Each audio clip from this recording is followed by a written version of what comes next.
Uh, I think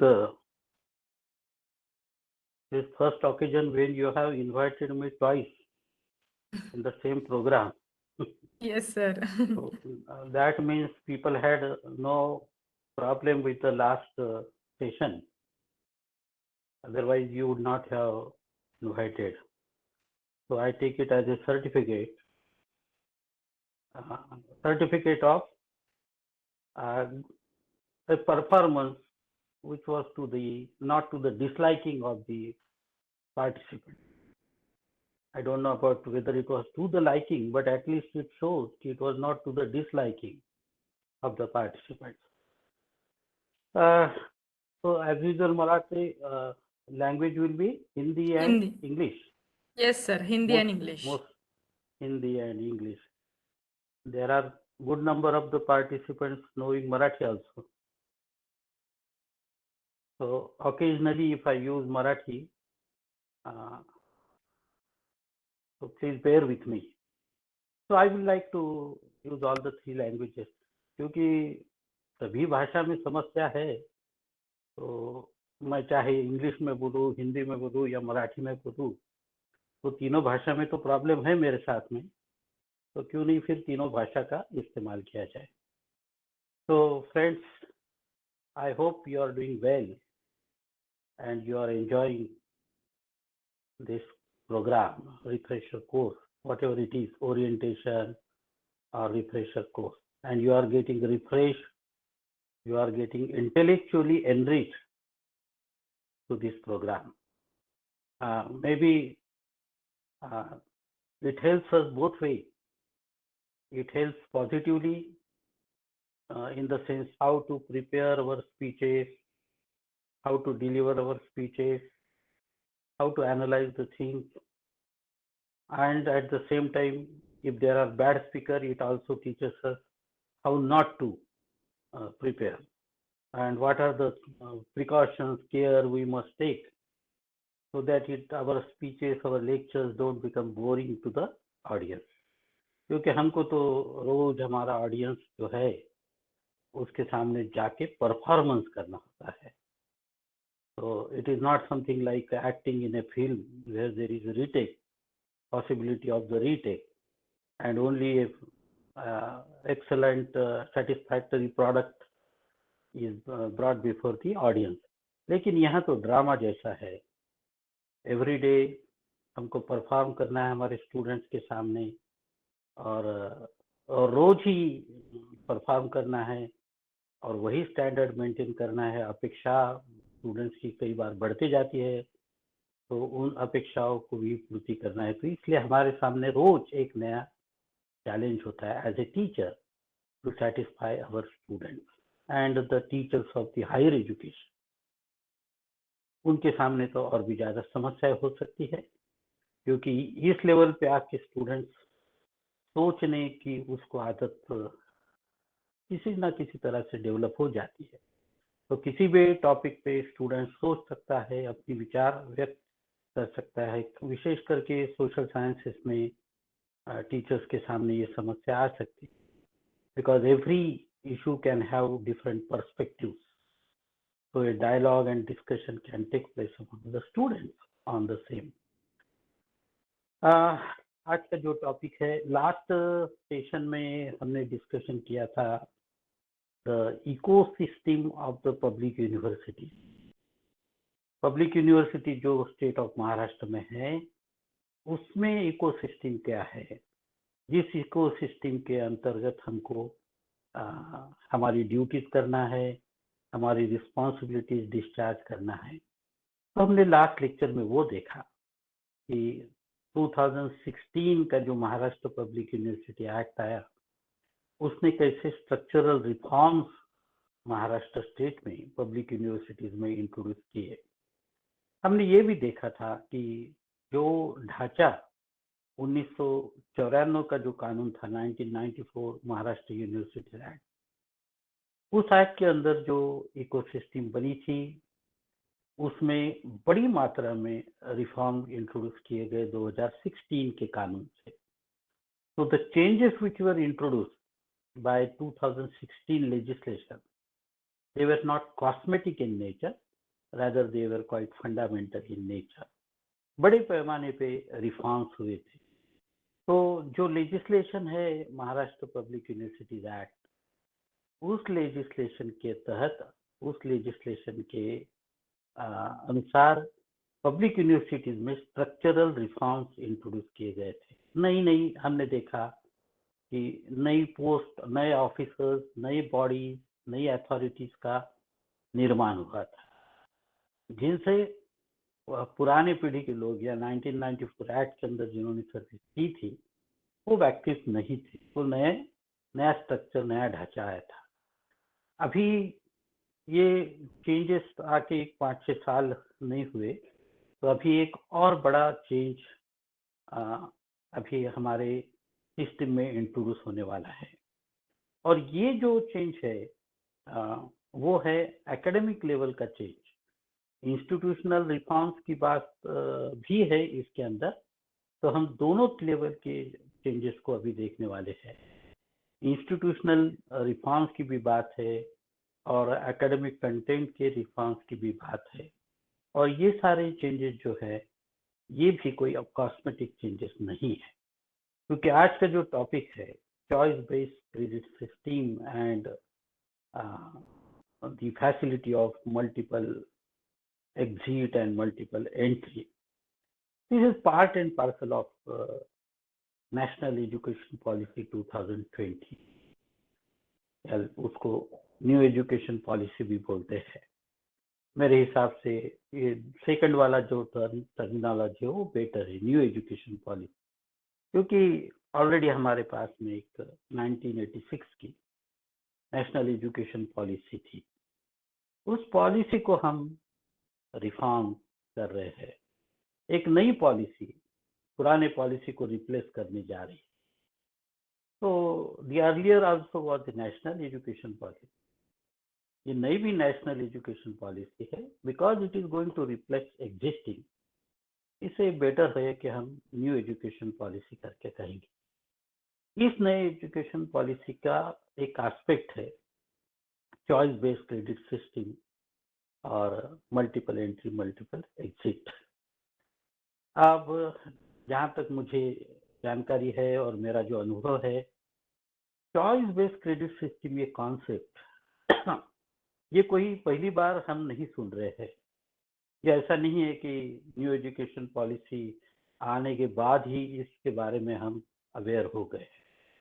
even before 2020, if I recollect correctly, even in 2014-15 also, we were discussing choice-based credit system, the concept of choice-based credit system.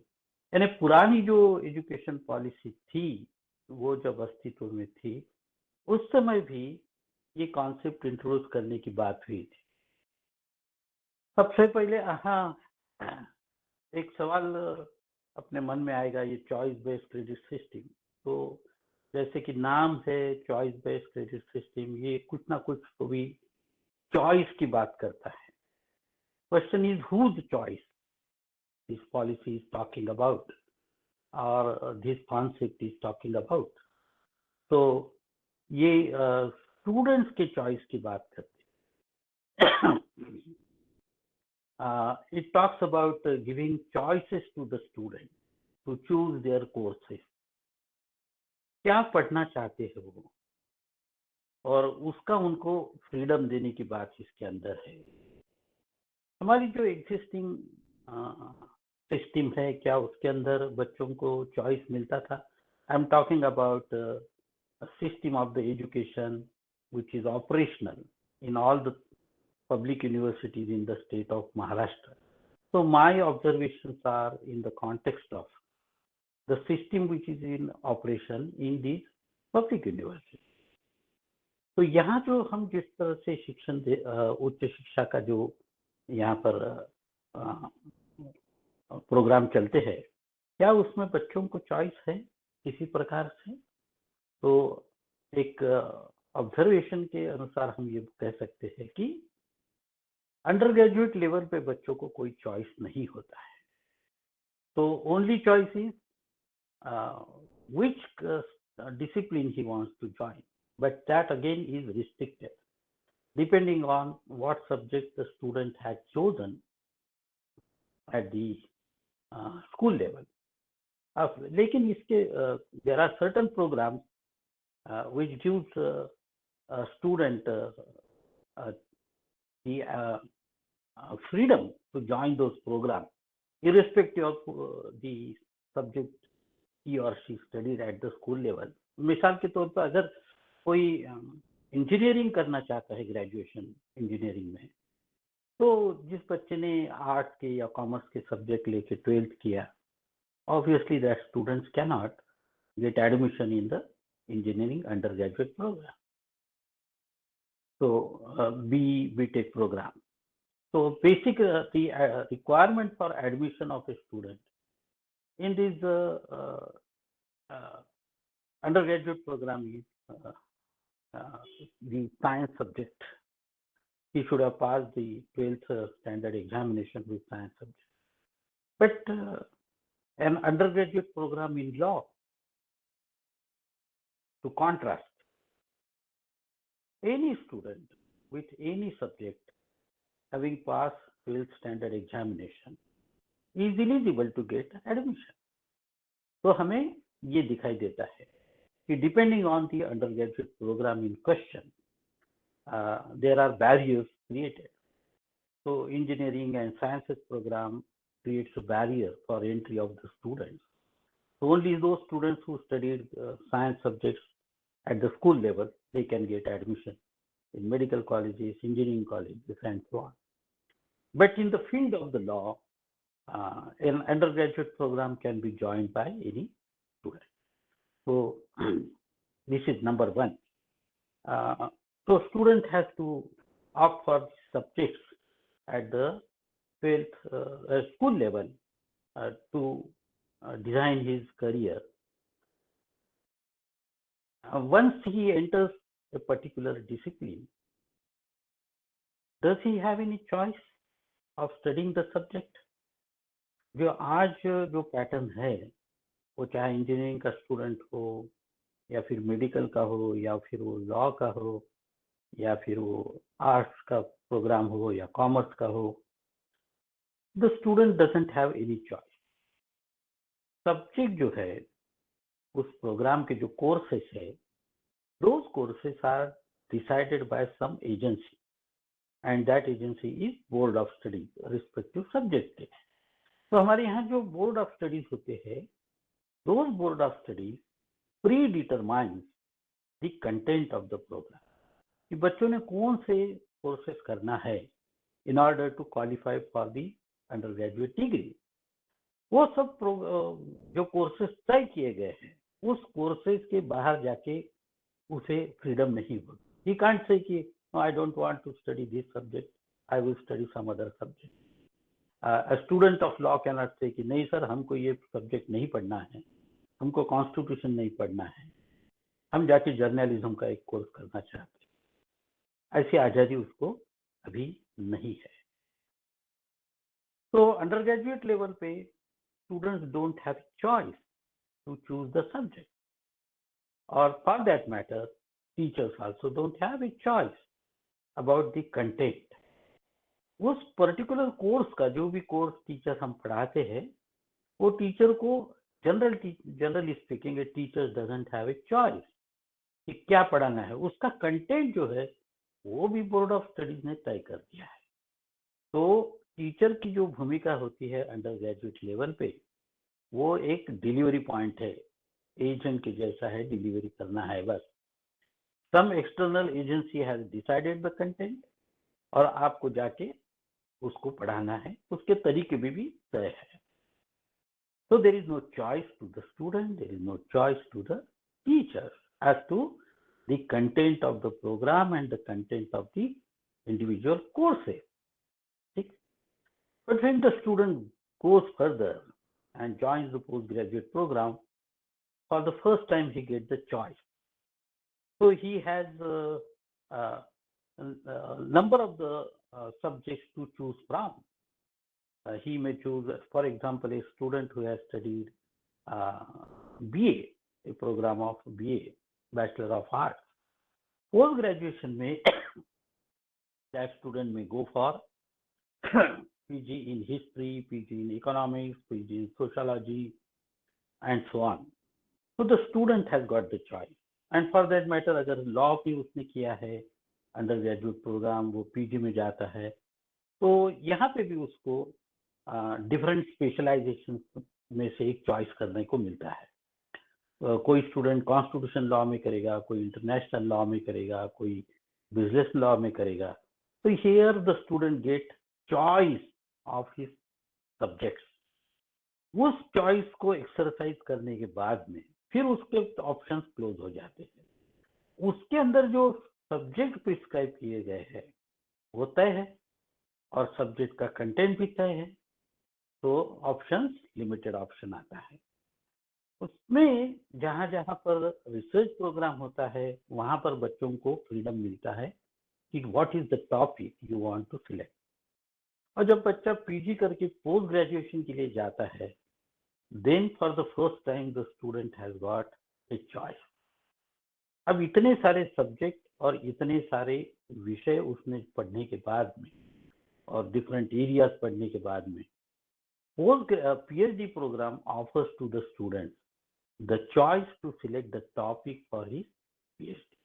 So in a way, the choice, a complete freedom to select an area of his study is available to him, and that according to his liking, according to his interest, according to his temperament, according to the probable opportunities in future, the student can choose a topic. लेकिन कानूनी तौर पे तो उसको ये सुविधा है, PhD के स्टूडेंट को ये सुविधा मिलती है कि व्हाट टॉपिक ही और शी वांट्स टू स्टडी। लेकिन यहाँ पर भी जो मेरा तजुर्बा है और वो 90s के बाद में बहुत ज़्यादा प्रोफाउंडली हमको देखने को मिला, वो ऐसा है कि स्टूडेंट्स आते हैं और बोलते हैं सर आप टॉपिक बताइए। तो यहाँ से स्टोरी शुरू हो जाती है। हमने तो चॉइस दिया है स्टूडेंट को कि आप उतना तय करो। जब आप पोस्ट ग्रेजुएशन पढ़ रहे हो या अंडर ग्रेजुएशन पढ़ रहे हो, उस समय आपने पढ़ते पढ़ते आपको जिस सब्जेक्ट के बारे में रुचि पैदा हुई, जिस विषय के बारे में आपको इंटरेस्ट डेवलप हुआ, उसमें आपने करना है। लेकिन प्रैक्टिकल अनुभव हमारा ये बताता है कि स्टूडेंट यहाँ पर भी अपने टीचर के ऊपर डिपेंड करता है। मैं तो हमेशा स्टूडेंट को बोलता था, अगर टॉपिक मैं तुमको देने वाला हूँ तो उसके बाद में भी तुम मेरे ऊपर डिपेंड करेंगे। पीएचडी की स्टडी जो है, it is self-study. You have to study, or the teacher, the supervisor can only guide you, tell you about the techniques to be used. But as far as the jurisprudence of that subject is concerned, it is for the individual student. But that doesn't happen. So that affects the quality of the output of his research. तो आज के जो आज हमारा pattern है उसमें choice की ये बात है। The student get the choice to select area of his study only at the level of the research. At undergraduate and postgraduate, speaking generally, the student doesn't have any choice. तो ये बात हमको, ये factual जो है position हमको ध्यान में रखनी होगी when we are talking about choice-based credit system. About the credit system, तो जब हम स्टूडेंट थे तो उस समय तो मैंने कभी ये वर्ड भी नहीं सुना था credit system, and even after joining as a teacher for fairly till recent times this word was unfamiliar to us. What is this credit, Baba? So sometime, somewhere, some 15-20 years back, the concept of credit came. Not in terms of the marks, but in terms of the credit. Every course, every subject will carry certain credits. And what is that credit? So credit is counted in terms of the classroom teaching. 1 credit means 1 hour teaching per day in a week. So if a program says it has got, if a course says it has got 4 credits, so it means that the classroom teaching has to take place for 4 hours, so clock hours in a week. If it is theory, and then if it is practical, then multiply by 2. क्योंकि 2 clock hours का 1 credit practical होता है और 1 clock hours का 1 credit theory के लिए होता है. तो this is a system, credit system. तो चॉइस बेस्ड क्रेडिट सिस्टम. और दूसरा जो मैडम ने आज जो प्रिस्क्रिप्शन दिया है वो मल्टीपल एंट्री मल्टीपल एग्जिट. क्या अभी हमारे स्टूडेंट्स एग्जिट नहीं कर सकते? क्या हमारे स्टूडेंट एंट्री कर सकते हैं बार बार? तो उसके बारे में आज की जो हालात है वो ऐसा है कि if a student wants to exit, he has to exit at his cost. वो छोड़ सकता है अपने प्रोग्राम को, उसको किसी ने बांध के नहीं रखा है. ऐसा नहीं है कि उसने एक बार एडमिशन ली कि तो उसको छोड़ेंगे नहीं करके. हाँ, प्राइवेट कॉलेज वाले नहीं छोड़ते क्योंकि टीसी वगैरह नहीं देते, उनका नुकसान होता है करके, वो अलग बात है. But as a matter of right, a student has a freedom to quit the program at any time. But when he quits, decides to quit, he doesn't get any reward for whatever he has done, for whatever he has earned. So that is the problem. और दूसरा, क्या वो multiple entry भी possible है?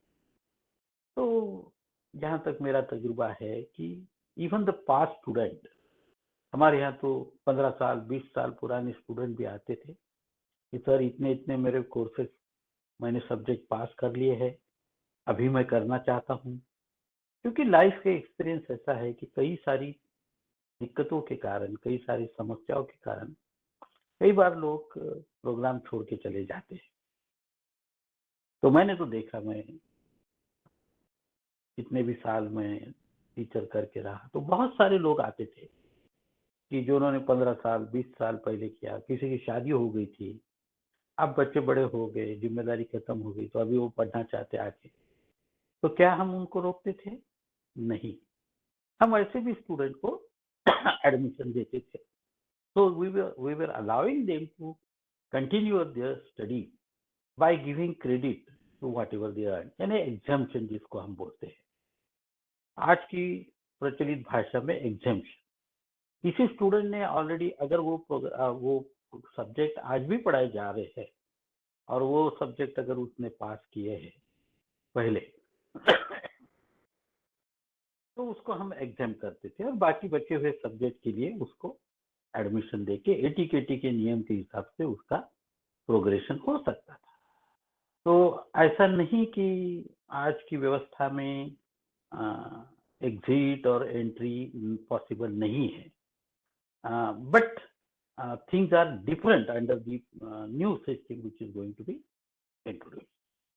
तो आज की ये हमारी एग्जिस्टिंग सिस्टम है, जिस सिस्टम में इंस्टीट्यूशनल ढांचा जो है उसमें यूनिवर्सिटीज है हमारी, और यूनिवर्सिटीज में भी ये ध्यान में रखने वाली बात है कि आज हमारे जो यूनिवर्सिटीज है अराउंड 900 डिफरेंट यूनिवर्सिटी, तो उनको हम क्लासिफाई कर सकते हैं कि affiliating and non affiliating university.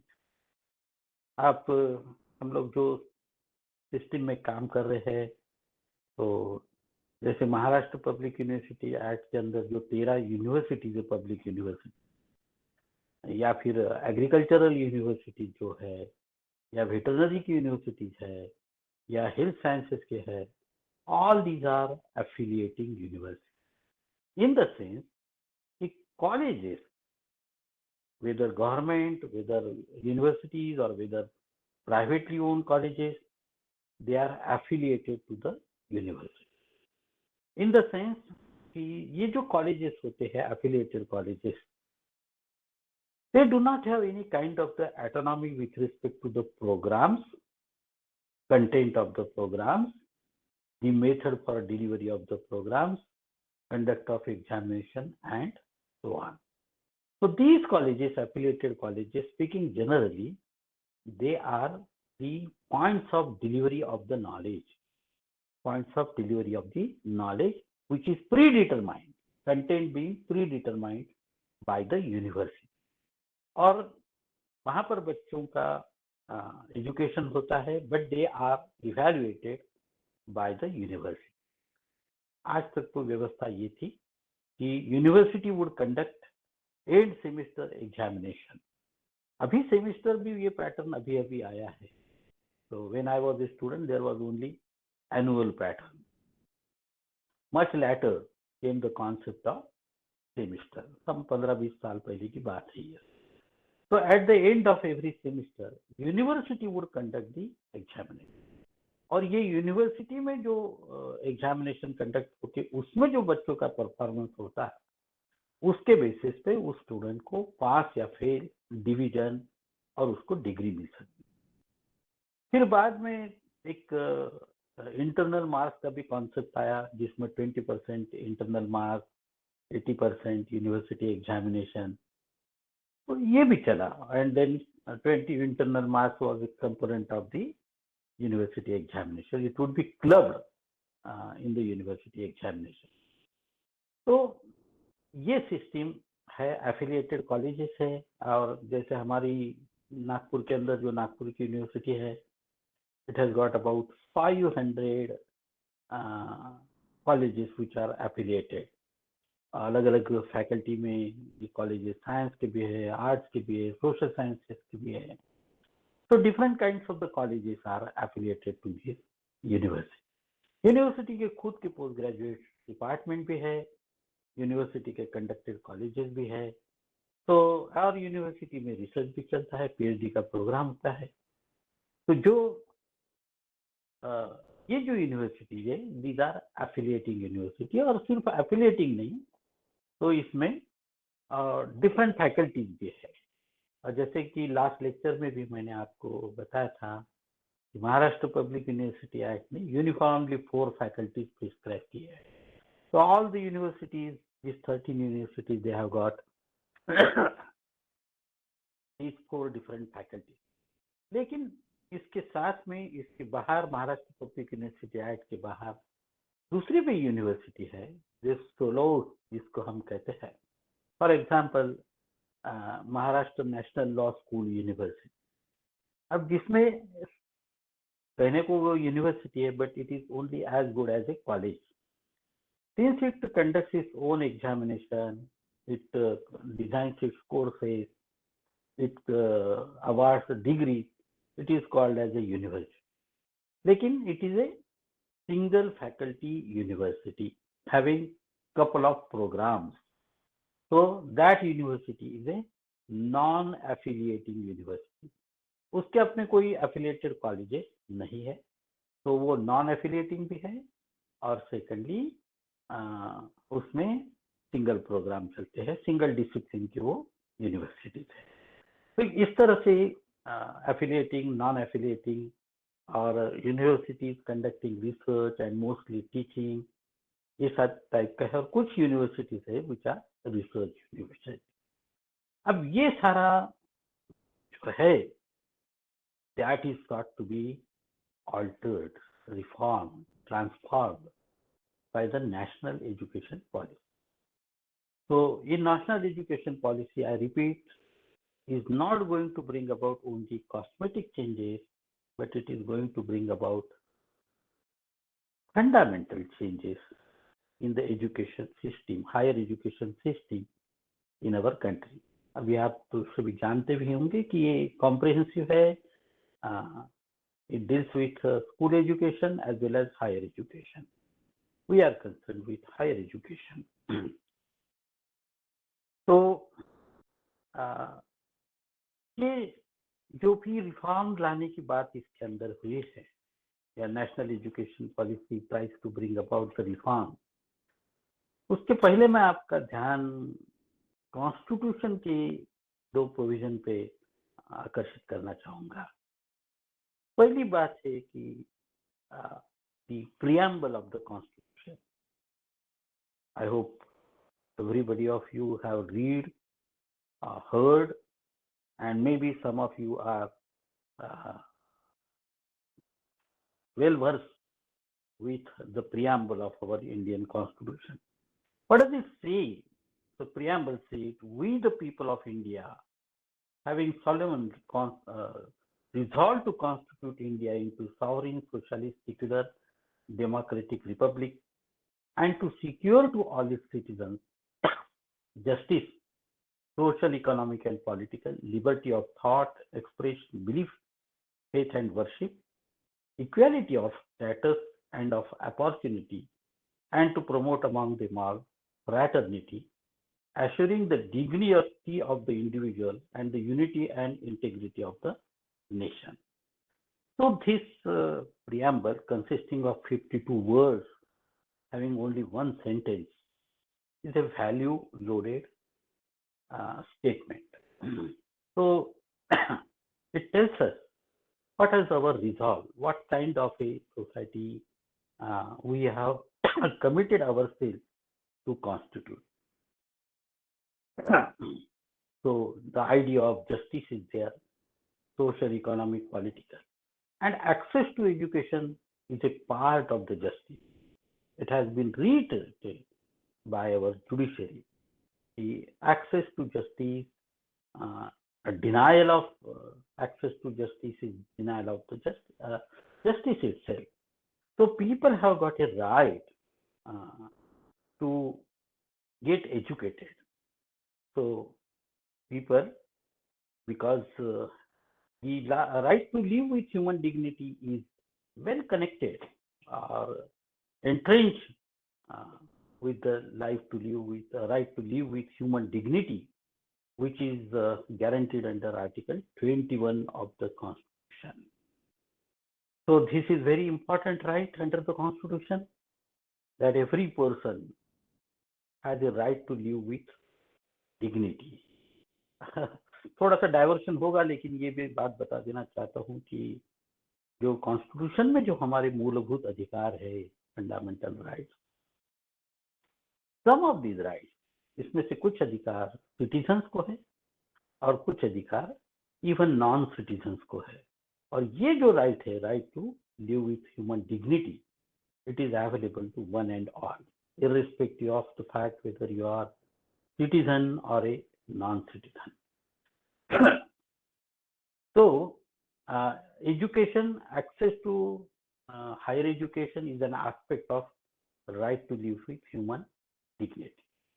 दूसरी जो प्रोविजंस है जिसकी तरफ हमारा ध्यान जाना चाहिए, वो है फंडामेंटल ड्यूटी। जो ओरिजिनल कॉन्स्टिट्यूशन जब ड्राफ्ट हुआ था, उस समय उसमें फंडामेंटल ड्यूटीज का चैप्टर नहीं था। ये चैप्टर 1976 में by way of amendment add किया गया। So if we have got rights under the Constitution, now the Constitution also talks about duties of the citizen. So what are those duties? There are different kinds of the duties which are enumerated, and some of the duties which are there, they are well connected with the quality of the education, the purpose of the higher education, which is reflected in the national education policy.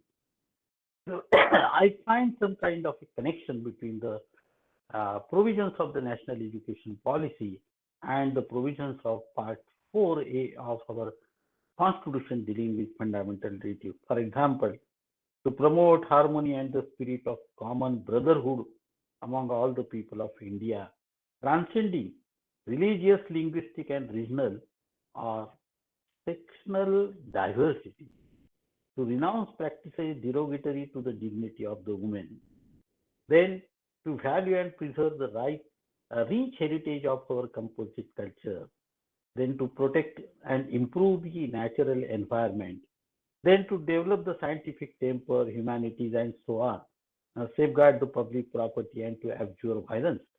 So different duties as a fundamental duties are enumerated in this Article 51A.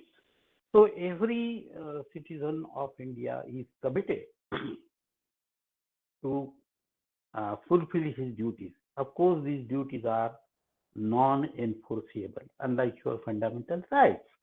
जैसे कि अगर rights का violation होता है, we can approach the higher judiciary for vindication of the right. But if you violate the duties, there is no action contemplated by the Constitution. So in a way, they are hortatory in nature. But this new national education policy of 2020 tries to create a mindset of the citizen, the mindset of the student, uh, mindset of the people uh, with respect to these duties. So it tries to make the people aware, conscious about their duties.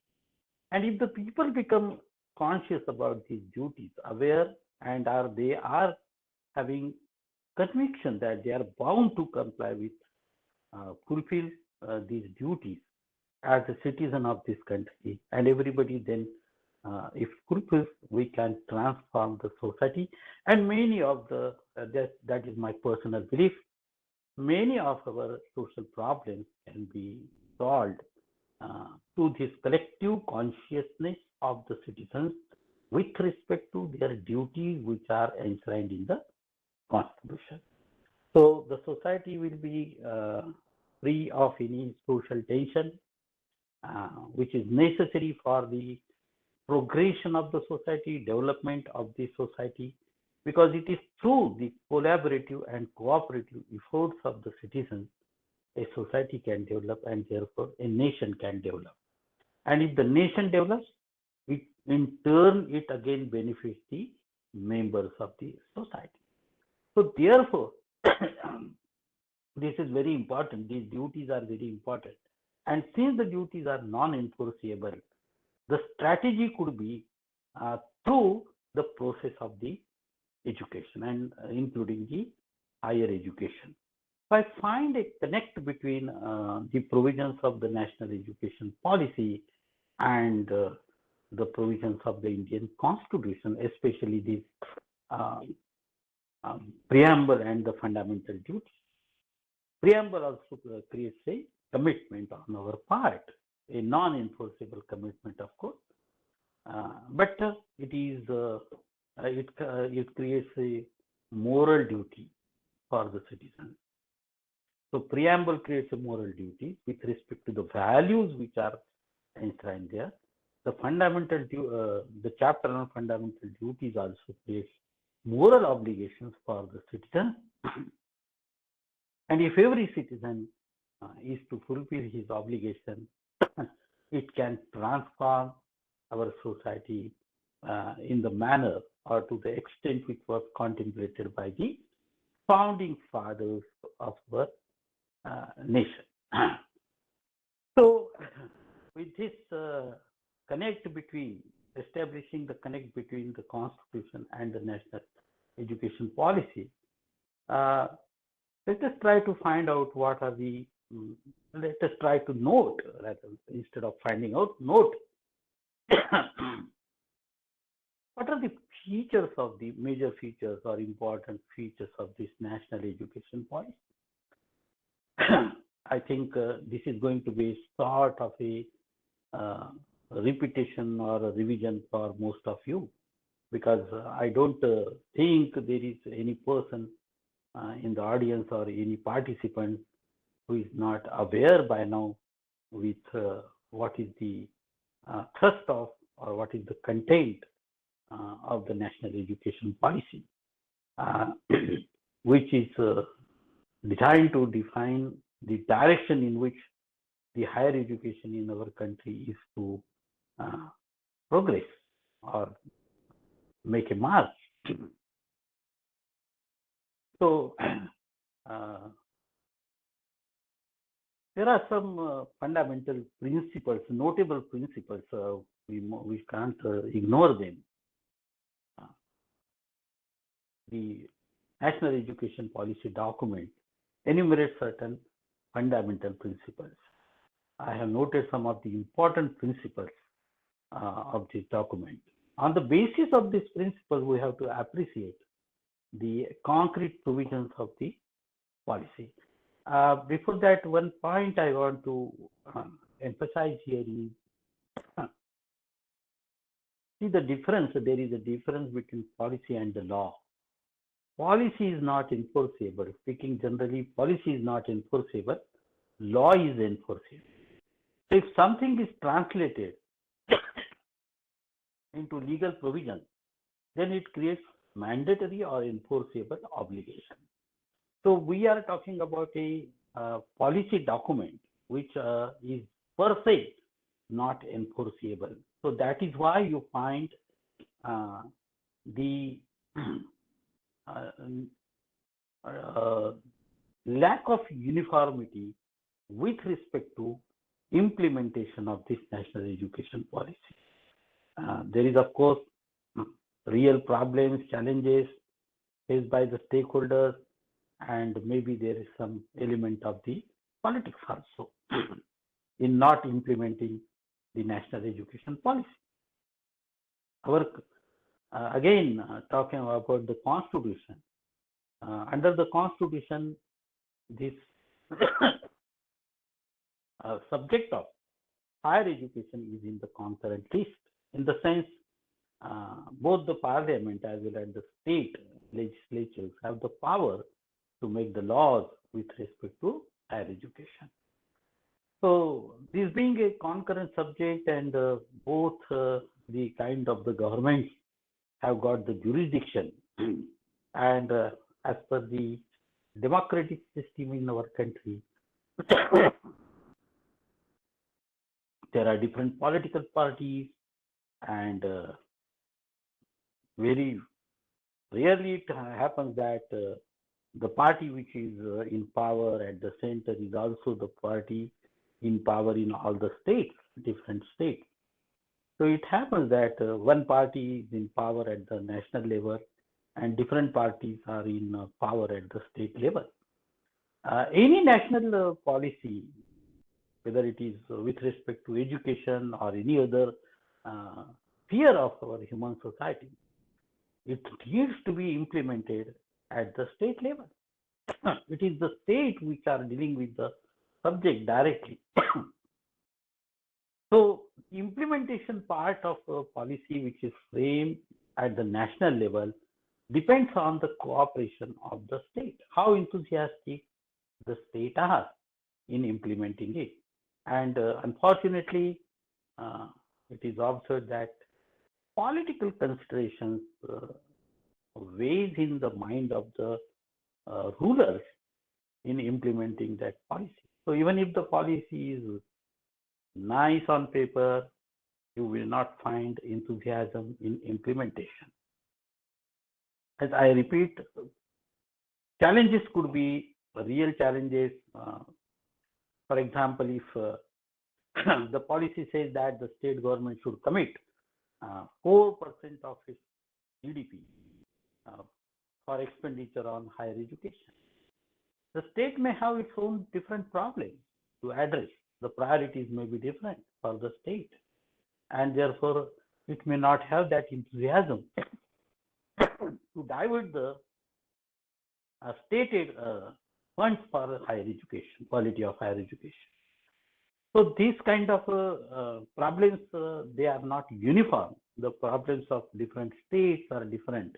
They have got different challenges. So therefore also, in spite of the fact that this national education policy has been unfolded by the central government more than 2 years back, it has not been fully, completely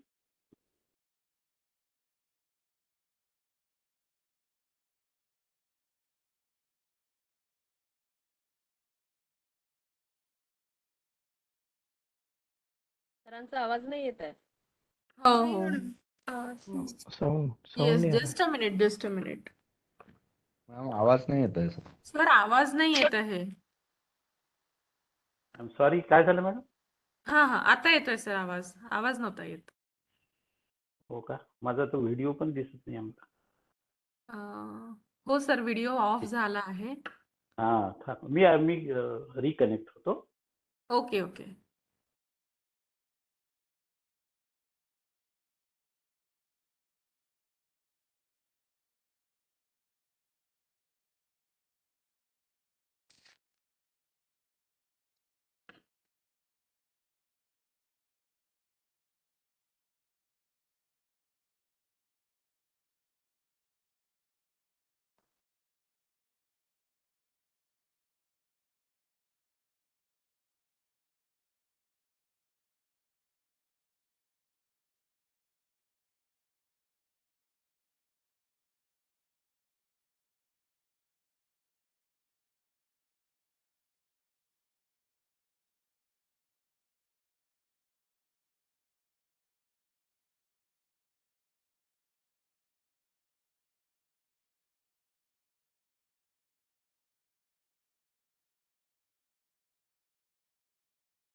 sir rejoin कर रहे हैं, please wait.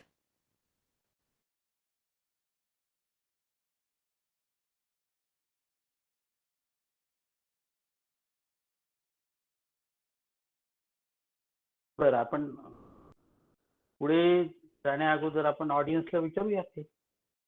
Participant, आपको कुछ question है, कुछ discuss करना म्हणजे है? आपण तर एकदम दुरांतो गाडी सारखं निघालो नॉन स्टॉप. आतापर्यंत आपल्या गाड्या सरांनी जे पॉइंट डिस्कस केले त्याबद्दल काही विचारायचं अं, असेल तर विचारा.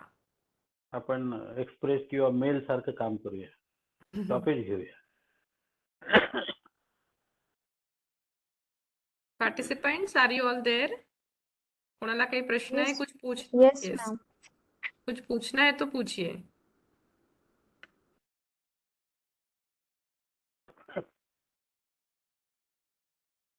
No questions? Only answers.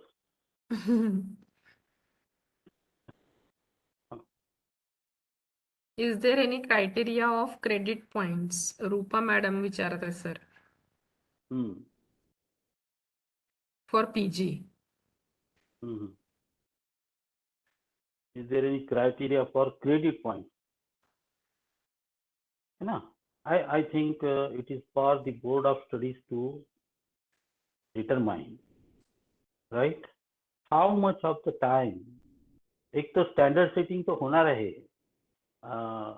जी नॅशनल बॉडीज राहणार आहे, काउन्सिल, नॅशनल हायर एज्युकेशन काउन्सिलची जे जनरल काउन्सिल राहील, which is going to set. असं नको व्हायला की सब्जेक्ट सेम आहे पण कोई 2च क्रेडिट देता है, कोई 3 क्रेडिट, कोई 2 क्रेडिट दे रहा, कोई 3 क्रेडिट दे रहा. ऐसा नहीं हो सकता है. तो there has to be a scientific method for counting the credit for a particular subject. So how many hours of the teaching you contemplate, right, for treatment of the subject. अब ये बड़ा इंटरेस्टिंग सब्जेक्ट है. Who asked this question? That person should join the video, start the video, so we can have a dialogue. Yes, sir. किसका question था? हाँ sir. हाँ, दांडे madam. हो सर. तर क्रेडिटचं असं आहे ना, म्हणजे युअर क्वेश्चन इज की how to decide the credit for a particular course, right? हो हो हो, right. That is the question. आता हा इतका मोठा क्वेश्चन आहे की त्याला सायंटिफिकली आपण कसं डिसाइड करणार, असा एक प्रश्न येतो. माझा जो अनुभव राहिला आहे की मी तर कधीच अभ्यासक्रम पूर्ण करू शकलो नाही, जरी रेग्युलर क्लासेस अटेंड केले तरी. ठीक आहे. आणि उलट काही दुसरे teachers, counterparts, we can say, they could finish the course within time. आता हे काय इंडिव्हिज्युअल टीचरवरती डिपेंड करते की how is your approach in teaching, right. तुम्ही किती खोलात जाता. तुम्ही पीजीचं विचारलं. I spent 29 years in the postgraduate department. So I was teaching to the students of post-graduation. And our lectures were of minimum 2 hours duration. Right? So at the end of the 2 hours, I used to wonder how many points we have covered. Because if you get involved in a particular subject, आता हाच समजा आपण जो विषय आता deal करतो आहे, इतके त्याचे आस्पेक्ट्स असतात, इतके आयाम आहे, त्याची इतके रॅमिफिकेशन आहे, त्याची length, breadth. So taking into consideration the average IQ of our student who is sitting in the class, आपल्याला काही प्रिझम्पशन सुद्धा करावे लागतात. या मुलाला किती माहिती असते. मला तर अनुभव असा आलाय की पोस्ट ग्रॅज्युएशन लेवलला अंडर ग्रॅज्युएट वर करून तो आल्यानंतर कोरी पाठी येते. पोस्ट ग्रॅज्युएशन लेवलला एका विशिष्ट प्लॅटफॉर्म वरून तुम्हाला टेक ऑफ करायला पाहिजे. खरं पाहिलं तर आपण असं गृहीत धरतो की एक प्लॅटफॉर्म तयार आहे तिथे, पण दुर्दैवाने असं बघण्यात येत होतं की त्याचा प्लॅटफॉर्मच तयार नाही. तर तुम्हाला इतकं खोलात जाऊन मग त्याचं ते ग्राउंडिंग तयार करून नंतर मग टेक ऑफ करा.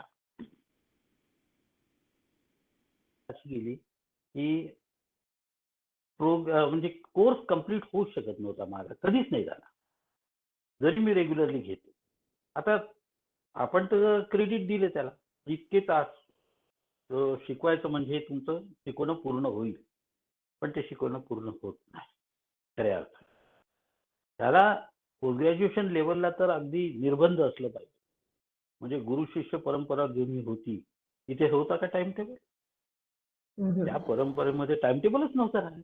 24/7 जेव्हा मन लागलं, जितका वेळ लागला तितक्या वेळेचा डायलॉग, डिस्कशन चालायचा तो गुरु आणि शिष्यामध्ये. आता आमच्या जे फॉर्मल एज्युकेशनची सिस्टीम आणली आहे, आम्ही मग कोणीतरी तज्ज्ञ लोक ठरवून देतो, हा इतकी क्वांटिटी ऑफ नॉलेज याच्यात जर आहे तर याला इतके तासाचं टीचिंग असलं पाहिजे. तो सर, somebody एक decide. प्रश्न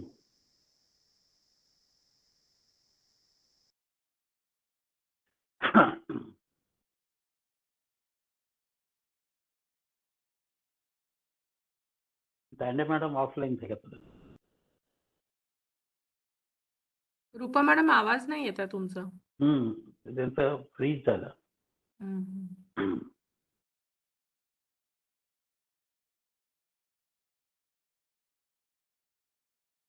ओके. हॅलो हा हा, गो सर, अहेड. आपण कंटिन्यू करूया. त्यांचा नेक्स्ट क्वेश्चन आपण पुढे.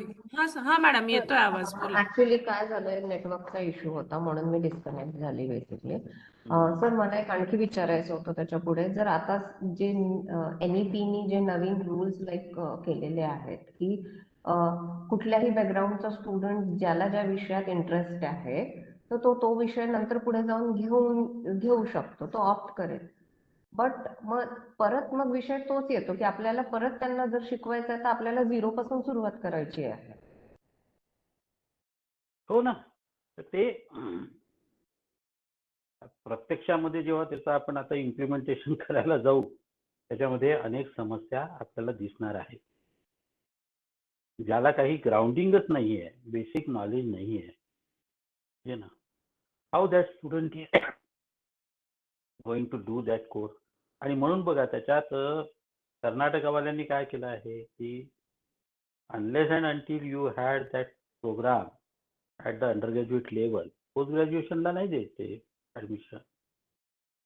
तर तुम्ही तो तुमचा डिसिप्लिन स्पेसिफिक कोर्स असला पाहिजे पोस्ट ग्रॅज्युएशनला येण्यासाठी. फॉर एक्झाम्पल, आता आपण त्याच्यावरती येऊया परत जेव्हा आपण समोर जाऊया डिस्कशनला ना.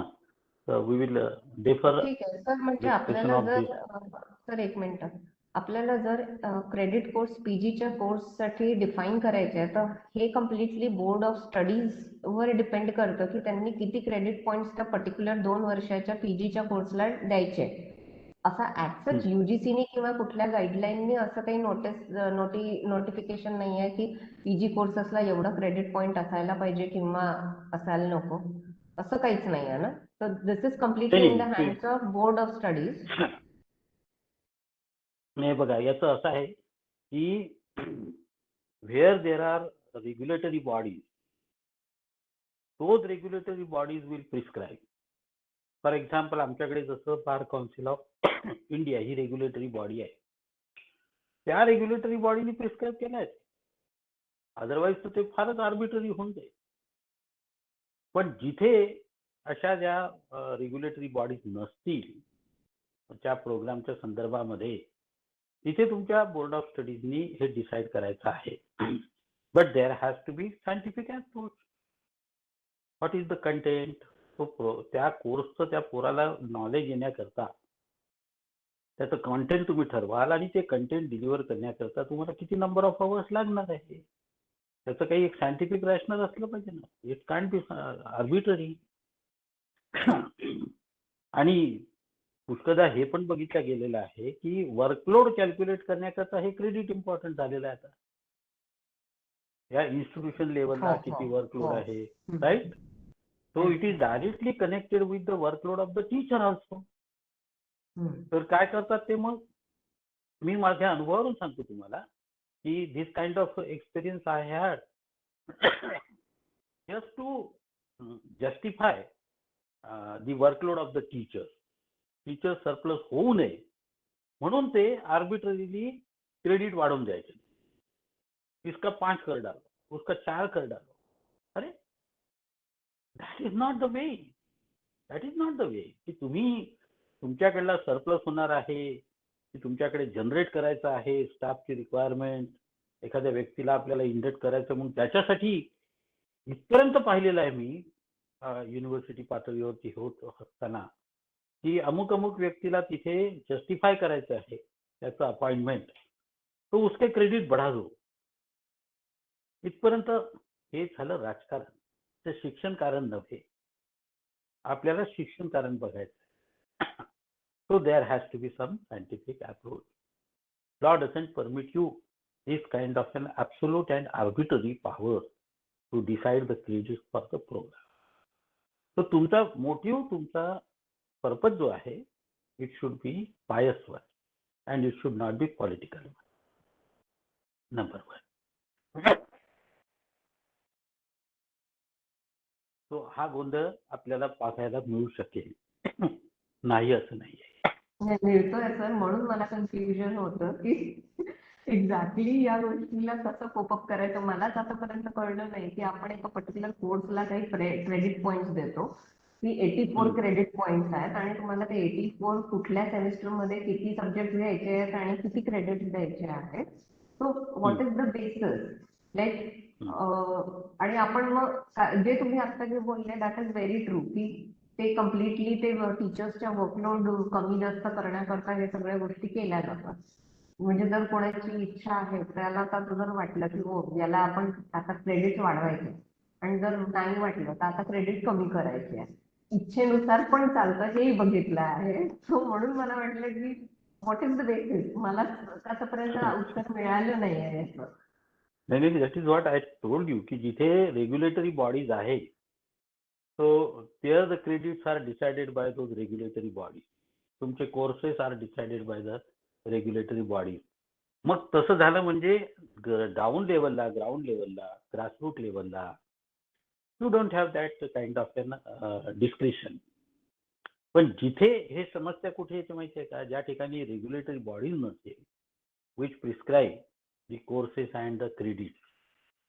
आमच्याकडे आहे, फार्मसीमध्ये आहे, इंजिनिअरिंगमध्ये आहे, मेडिकलमध्ये असेल, तर त्या ठिकाणी होऊ शकते, इथे नाही डिस्कशन झालं. पण अन्य ठिकाणी हे प्रॉब्लेम होऊ शकतात. जे नवीन प्रोग्राम आणायचे बा, वर्कलोड करायचं, निर्माण करायचं वगैरे वगैरे. So let us not talk about that aspect, political aspect we are talking about. कारण तो थोडासा वेगळा विषयांतरी होऊ शकते आणि आपल्याला डायव्हर्शन होऊन जाईल. So let us come back to what are the important principles of this national education policy, right? So first important principle, notable principle of this policy is accepting, associating and nurturing the distinctive potential of each student by sensitizing teachers as well as parents to promote each student's holistic development in both academic and non-academic sphere. हे पहिलं important principle आहे. So this recognizes the autonomy of every individual. किंवा सगळे individual एकसारखे नाही आहे. All individuals are individuals. They have their personal attributes, liking, orientation, interest, and all that. So our education system should acknowledge this individuality of the individual. Individuality of the individual. And once you allow a sphere of freedom to the student to express and to explore, to pursue the study of his own choice, this policy believes it will bring about holistic development of the student. So the purpose of the higher education should be holistic development and not unilateral development, unidirectional development of the student.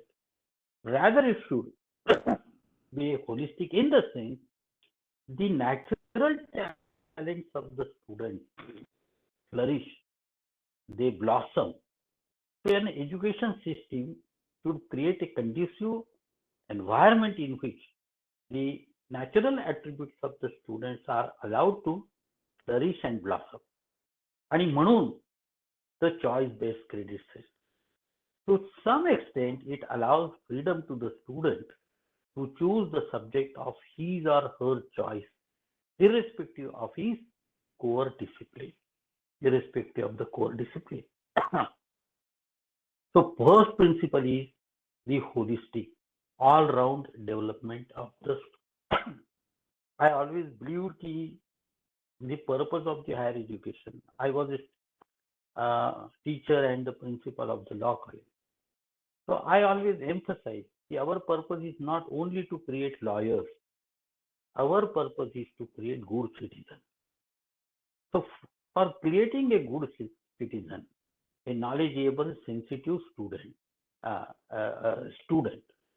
So I introduced many man-making programs. जे विषयाच्या व्यतिरिक्त त्याला काही नवीन देण्याचा प्रयत्न आमचा राहिलेला. So holistic development means intellectual development, physical development, emotional development of the student, and social development. So there are different kinds of the activities which are necessary for the development of the student. And it is the responsibility of the institutions of higher education to address these issues. फक्त एक नुसतं एका ठराविक साचेबद्ध प्रोग्रामचं साचेबद्ध शिक्षण देऊन होणार नाही. But we have to strive for the holistic development of the student. आणि म्हणून ते म्हणतात academic and non-academic sphere. तर हा पहिला प्रिन्सिपल आहे. दुसरं प्रिन्सिपल नॅशनल एज्युकेशन पॉलिसीचं जे नोटेबल आहे, pliability, so that learners have the ability to choose their learning trajectory and program, and thereby choose their own path in life according to their talent and interest. So this is connected with the first one. ही आताची system बिलकुलच त्या स्टुडंटला तशी opportunity देत नाही असं म्हणता येईल आपल्याला. मला असं वाटतं की ते फार अन्यायकारक होईल. जी एक्झिस्टिंग सिस्टीम आहे त्या सिस्टीम मध्ये अजिबातच स्कोप नाही असं म्हणता येणार नाही, पण त्याच्यामध्ये बदल आणून हे आणखी जास्त व्यापक करता येऊ शकतं. ते त्या विद्यार्थ्याला आणखी जास्त मोठ्या प्रमाणामध्ये आपल्याला संधी देता येऊ शकते. तिसरं प्रिन्सिपल आहे no strictly impose divisions between arts and sciences, between curricular and extracurricular activities, between vocational and academic streams, etc., in order to eliminate harmful hierarchies among and silos between different areas of learning. आता हे फार interesting आहे आणि हे आपल्याला watch करायला हवं की हे सगळं जे बदल येणार आहे. आतापर्यंत आपण असं ऑपरेशनलाइज करत होतो की सायन्सची स्ट्रीम वेगळी, लॉची वेगळी, कॉमर्सचं वेगळं, इंजिनिअरिंग वेगळं. आता हे तुम्ही जे फ्युजन करण्याचा प्रयत्न करतोय आपण याच्यामध्ये, म्हणजे त्याच्यातलं जे कंपार्टमेंटलायझेशन काढून इकडलं तिकडे तिकडलं इकडे आणि मिक्स करण्याचा हा जो प्रयत्न आहे, आय डोंट नो की पुढे ते कसं होईल. आणि especially when in the context of the students, their background, especially the students of the rural area, हे सगळे यांना ते कितपत रिस्पॉन्सिबली हे सगळं ते परसू करतील याबद्दल थोडीशी शंका आहे. पण नवीन एज्युकेशन पॉलिसी हे फीचर इंट्रोड्यूस करत आहे. It tries to remove the compartmentalisation. नंतर interdisciplinary and comprehensive education across the science. परत तेच आहे की instead of operating the educational system in a silos manner or compartmental manner, so the emphasis is on multidisciplinary approach. तो बदल खूप मोठा profound आहे हा. आता हा बदल आपण जेव्हा इम्प्लिमेंट करणार, इंट्रोड्यूस करणार, तो अपघात न होऊ देता कसा आपल्याला तो बदल इंट्रोड्यूस करता येईल, हे सगळ्यात मोठं चॅलेंज राहणार आहे आपल्या समोर. मल्टीडिसिप्लिनरी अप्रोच जो आहे किंवा आपण आणू इच्छितो आता तो. दुसरं त्याच्यात त्यांचं प्रिन्सिपल असं आहे किंवा जो आक्षेप सध्याच्या सिस्टीम बद्दल आहे, तो prominence on notional understanding rather than rote learning and learning for examination. That is true. That is true. The present system is creating not a knowledgeable student. Maybe this is your experience also. विद्यार्थी एक सेमिस्टरची परीक्षा पास करून जेव्हा पुढच्या semester admission साठी येतो आणि when we ask a few questions on the subject which he studied in the last semester, the student is not able to answer. कारण the student has not learned the subject. The student only prepares for the examination. So that is a fact by and large. A majority of the student बद्दलचा हाच माझा अनुभव राहिलेला आहे. How can you forget something which you have learned? If you have studied only with the passage of little time, you forget the subject. But if you have learned the subject, you will not forget the subject. So it becomes a lifelong experience. So this policy rightly then emphasizes or focuses on the learning aspect of education rather than rote learning only and preparing the student only for examination purposes. Then innovative and evaluative thought process to encourage logical decision making and innovation. आता खरं तर हे इथे सुद्धा majority of the स्टुडंटच्या बाबतीमध्ये आपल्याला अनुभव असा दिसतो, जो पब्लिक युनिव्हर्सिटीमध्ये ऍटलिस्ट आपण जे काम करणारे टीचर आहोत त्यांना, की खरंच या पोरांमध्ये तेवढ्या इनोव्हेटिव्ह आयडियाज वगैरे दिसतात का आपल्याला. तर मेजॉरिटीमध्ये तरी याचा अभाव दिसतो, कारण ते खालून कदाचित त्याचं तसं ग्रूमिंग झालेलं नसावं. So these things are required to be done at the school level, and if the student is trained to think in a very innovative manner, then at the higher education level you won't have that difficulty. आता ही जी मधली gap आहे एक साधारणतः 10-12 वर्षाची, आता जे खालच्या लेवलला जे reform school level education मध्ये इंट्रोड्यूस होणार आहे, त्याचा प्रॉडक्ट आपल्याला साधारणतः एक 12-15 वर्षानंतर हायर एज्युकेशन मध्ये येणार आहे. आत्ताचे जे येऊन राहिले असतील तर ते जुन्या व्यवस्थेतले हायर एज्युकेशन मध्ये येतील आणि त्यांच्याकडून ही अपेक्षा मला थोडीशी धाडसाची वाटते. सो this kind of method for higher education, it will be fruitful only after few years. Then it emphasizes or it puts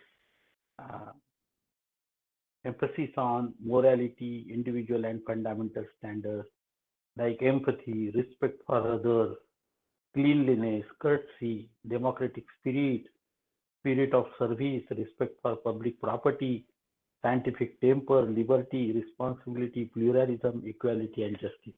These are all different values. या आता मी तुम्हाला कॉन्स्टिट्यूशनचं प्रिॲम्बल आणि फंडामेंटल ड्युटीज वाचून दाखवल्या, त्यामध्ये ह्या सगळ्या व्हॅल्यूज रिफ्लेक्ट होत आहेत. आश्चर्य आहे की क्लिनलीनेस सारखी व्हॅल्यू हायर एज्युकेशन मध्ये काय बरं शिकवावी, पण त्याची पण गरज. कर्टसी ही काही शिकवण्याची बाब आहे,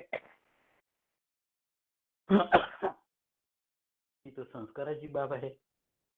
की respect for elders, respect for others, the virtue of fraternity, brotherhood. I think these are matters of sanskara, but the policy talks about these values as an essential aspect of education, or in other words, the policy contemplates that our education system will articulate these values and impart those values in students.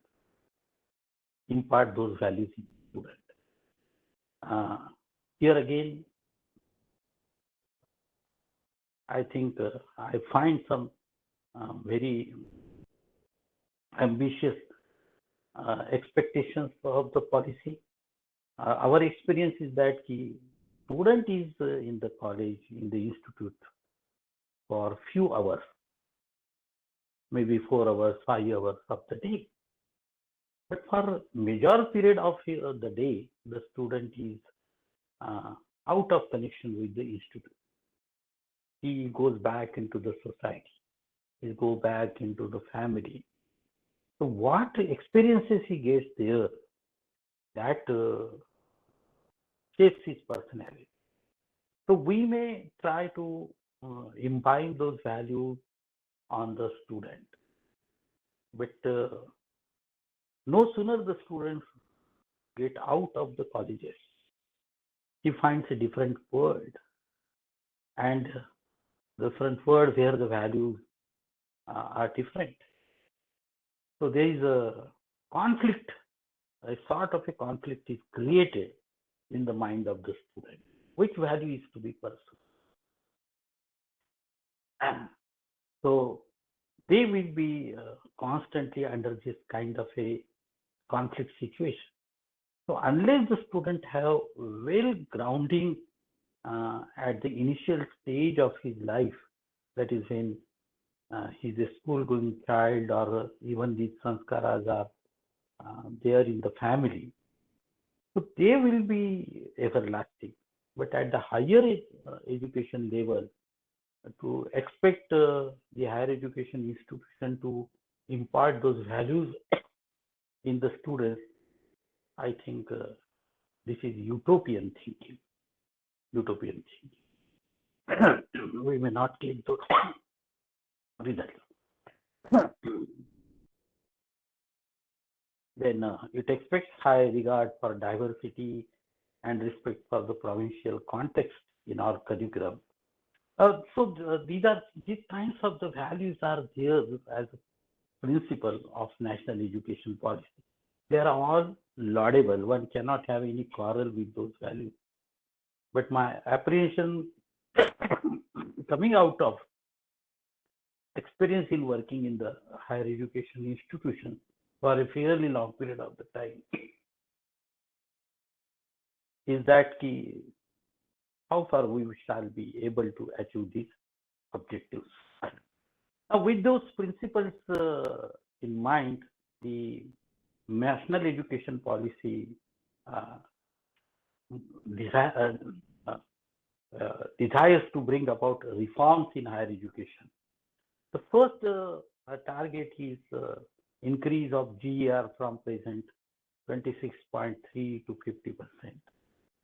This is one, increasing the gross enrollment ratio, which will require expansion of the higher education network.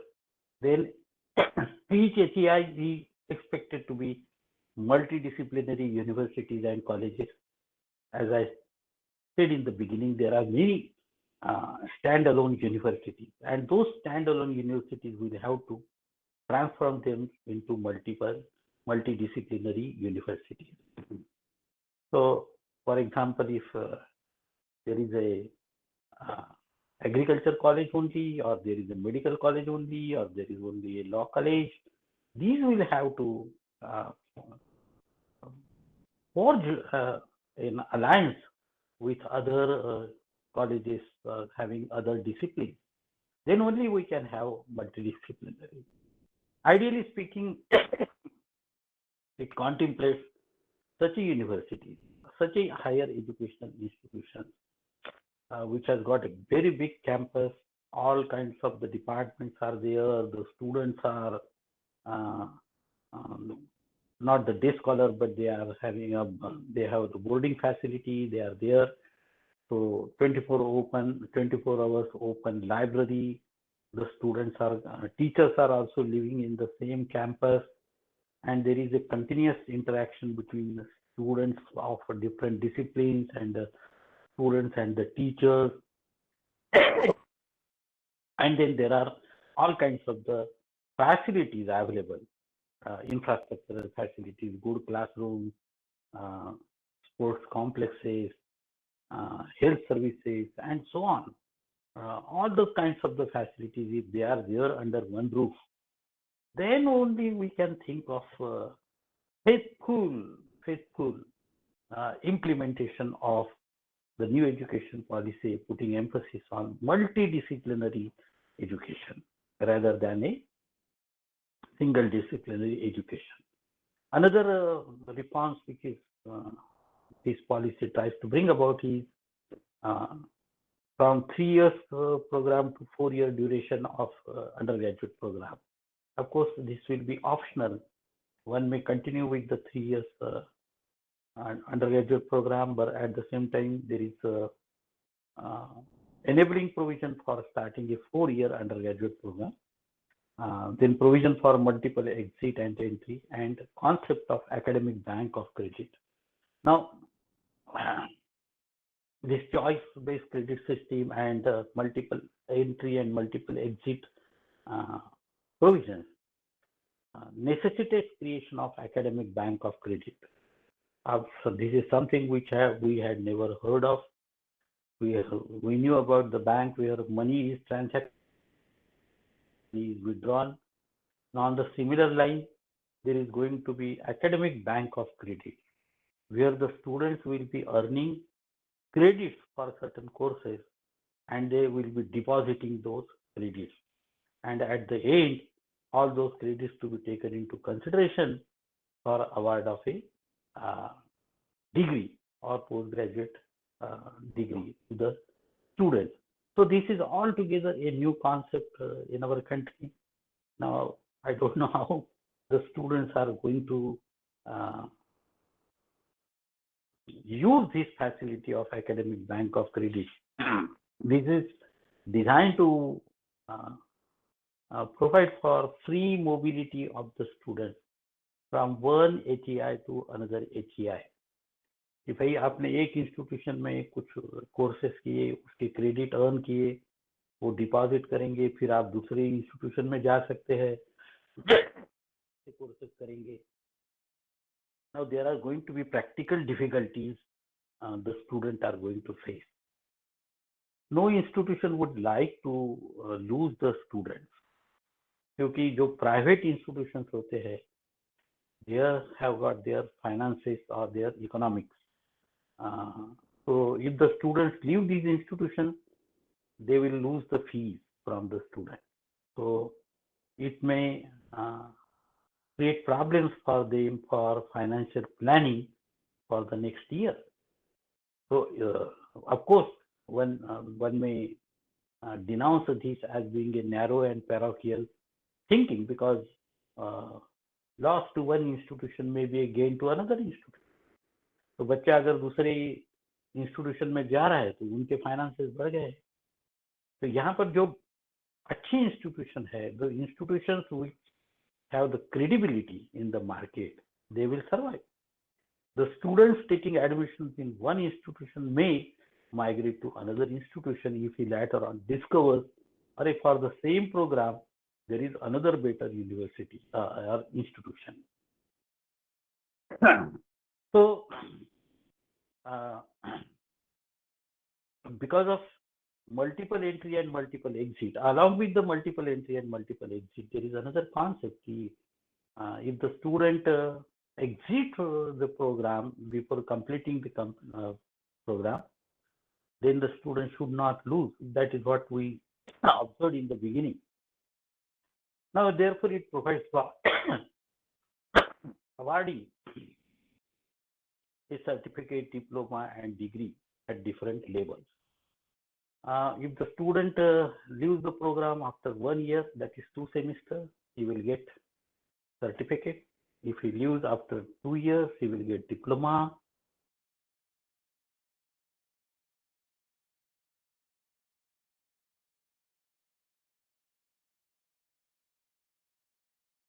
Sorry.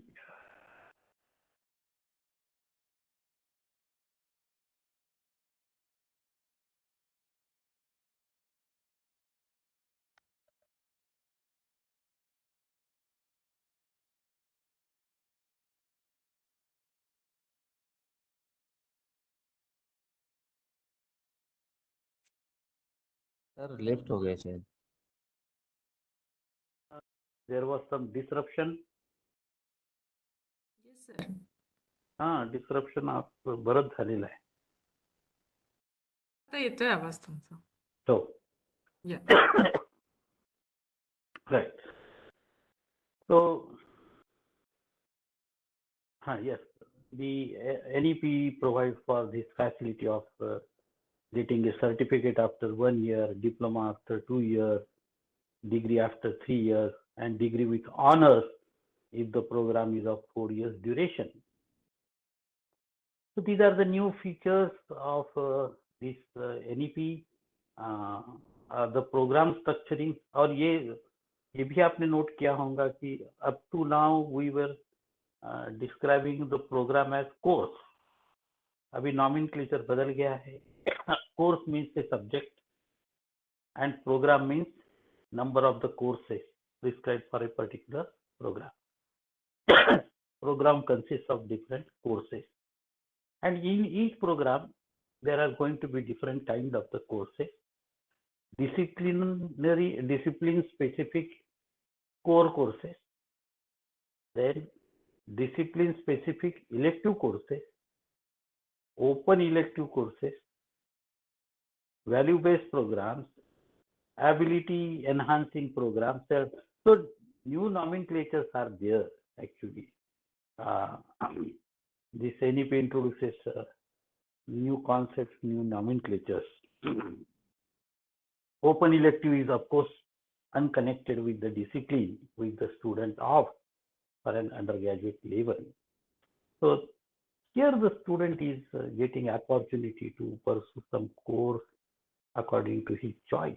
For example, a student of science with botany, zoology, or physics, chemistry program, he may opt for a course on photography. He may opt for a course on journalism or music, like that. So under the open elective. So in the progression, that is, I think 3rd year or so, the student will have, or rather the 3rd semester itself, the student will have an option for open elective. So undergraduate programs can be defined to have 25 credits. So overall it makes some for 4 years 186 वगैरह और 4 year programme में एक है, उसमें research का भी है component. 7 semester में रिसर्च मेथोडोलॉजी, 8 सेमेस्टर में research project. And the beauty of this is कि after doing honours programme, honours undergraduate programme, a student can directly join PhD program, or he may go for post graduation of 1 year. Those who want to join teaching profession, and as per the present requirement, you are required to have a post graduation degree with B plus or B. So this undergraduate program will not be sufficient for such a student. They will have to again go for 1 year post graduation program, and from there for the PhD program. So the policy is designed to give exposure to the student to research activity, research studies at the undergraduate level itself. So there are several new features which are going to be the part of the new education system, higher education system. And the big question is how you are going to implement it. Implementation is going to create a problem.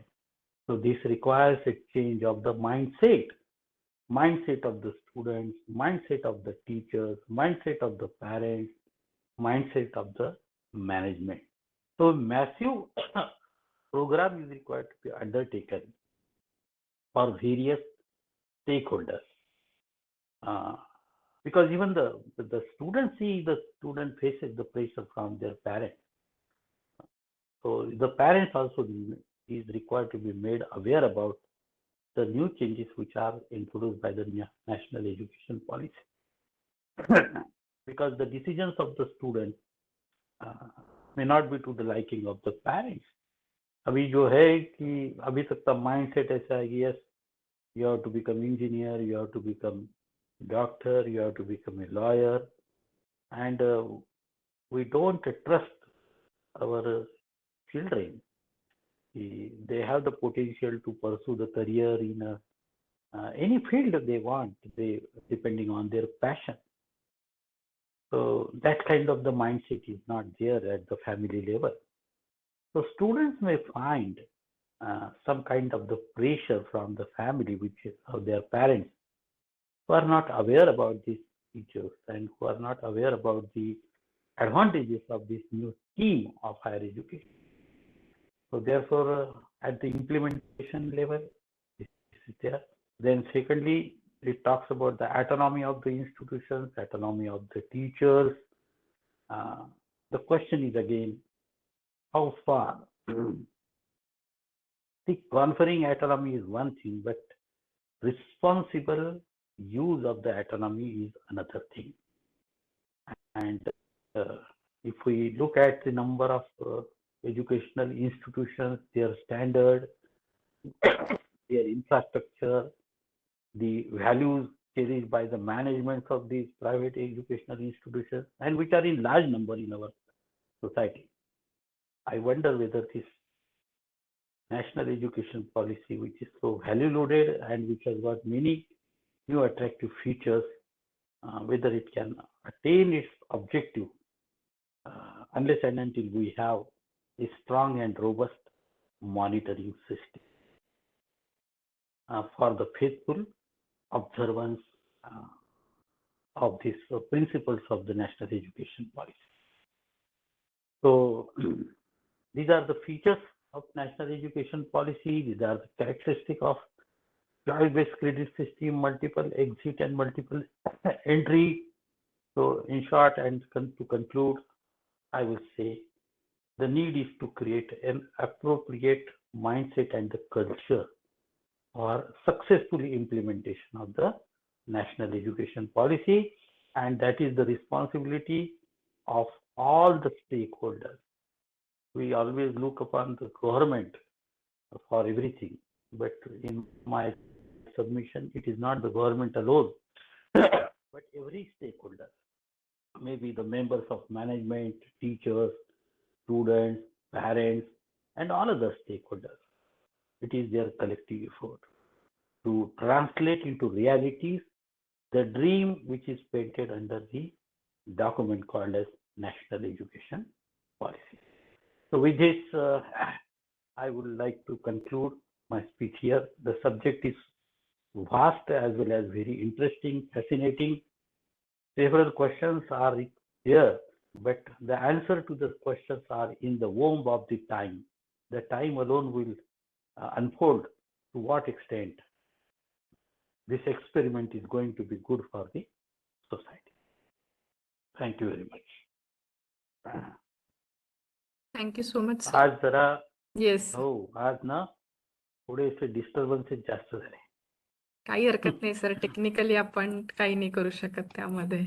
आता ना पण offline वरती या ना जरा. हो sir, आता next year पासून आता युजीसी आम्हाला काय डायरेक्शन्स देतात त्याप्रमाणे आपल्याला करावं लागेल.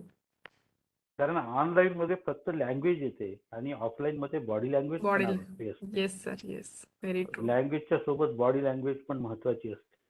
Yes sir. कोणाला काही प्रश्न ठीक आहे. आहेत? किसी को कुछ पूछना है? Any question?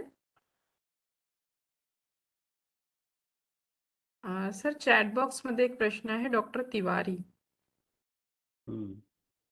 What does it say? Sir, once students are registered for ABC, its credit automatically deposited or he has to enter manually? This is a technical question. So this can be answered by the people who are operating academic bank of credit. Sir, it gets automatically transferred after creating the account in the abc.gov.in.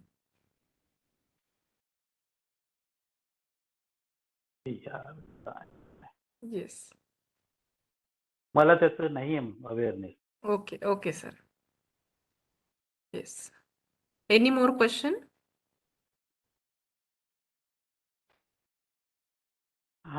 Okay, I think we have run out of the time. Yes, sir. Sir, now I request Dr. Lata Khapre, madam. Lata, madam, are Yes, you there? madam. To yes, kindly madam. propose vote of thanks. धन्यवाद madam. व्याख्यानाच्या माध्यमातून ज्ञान भरभरूनी दिले. व्याख्यानाच्या माध्यमातून ज्ञान भरभरूनी दिले आणि भरली सर्वांची झोळी. ऋणात त्यांच्या सदैव राहूया. शेवटी फक्त आभाराच्या ओळी. शेवटी फक्त आभाराच्या ओळी. नमस्कार, मी doctor Lata Khapre, HRDC Nagpur faculty induction programme या आभासी उद्बोधन सत्र आजच्या व्याख्यानमालेतील मार्गदर्शक म्हणून लाभलेले माननीय डॉक्टर श्रीकांत कोमावार सर यांचा विषय होता चॉईस बेस्ड ग्रेडेड सिस्टीम. या विषयामध्ये सरांनी ecosystem, institutional changes, new education policy, different choice subject, multiple choice exit, multiple choice entry, constitutional act, fundamental principles, holistic development, students, साचेबद्ध चौकटीमध्ये कसे बदल होईल, value based programme, open elective courses अशा प्रकारच्या अनेक विषयावर भरभरून चर्चा केली. ती सर्वांना त्याच्या मनाला अशी स्पर्शून गेलेली आहे. या ज्ञानपूर्ण मार्मिक विवेचनात्मक मार्गदर्शन सरांनी केले आहे. त्याबद्दल फॅकल्टी इंडक्शन प्रोग्राम आणि RTMNU विद्यापीठाच्या वतीने आणि मी स्वतः सरांचे खूप खूप आभार व्यक्त करते. तशाच संपूर्ण व्याख्यानमालेमध्ये व्याख्यानाची संधी मिळवून देणाऱ्या आमच्या FIG फॅकल्टी इंडक्शन प्रोग्रामच्या समन्वयक माननीय डॉक्टर प्रीती धार्मिक मॅडम यांचेही मी आभार व्यक्त करते. या प्रोग्राममध्ये सहभागी प्राध्यापक वृंद यांचे सुद्धा मी आभार मानते. UGC, HRDC तसेच या कार्यक्रमाला प्रत्यक्ष अप्रत्यक्ष ज्यांचे सहकार्य लाभले आहे त्या सर्वांचे मनपूर्वक आभार. शेवटी हे सत्र येथे संपले असे जाहीर करते आणि पुढील सत्रांची मी प्रीती मॅडमकडे सुपूर्द करते. धन्यवाद. Madam Thank you, madam. Literature वाले आहेत का? लता मॅडम. लिटरेचर वाले आहेत. हो सर, हो सर. हा बरोबर. Thank you so much, Thank you, sir, sir. once again. Thank you इतकं poetic vote of thanks literature वालेच Thank you. करू शकतात ना Yes, sir. Thank you sir. Thank you. Marathi okay विषयच बाय मराठी आहे सर आमचा. हो हो हो ठीक आहे. लक्षात आलं thank you.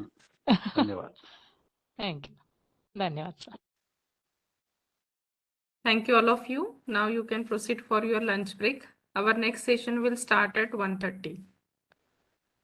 Thank you all of you.